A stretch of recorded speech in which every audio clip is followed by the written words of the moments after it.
In these days of financial stress in the world, a lot of individuals have come across some difficult times through job loss, illness, or whatnot, and their credit has suffered accordingly. They are, however, in need of credit cards and the products and services that credit cards can be garnered with. There is a new product out called an anonymous credit card that can be purchased, outright purchased, from a vendor. And these cards can be used. They really have a set limit of the amount of money that was in the purchase. In other words, a $100 credit card can be used right down to the point where there is no more dollars left, and then you would go and purchase another credit card.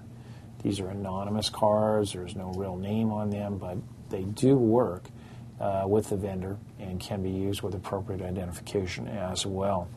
It's a great opportunity for you to rebuild your credit going forward and to certainly have the tools available that someone with good credit does have. This is Patrick Monroe talking about the benefits of anonymous credit cards.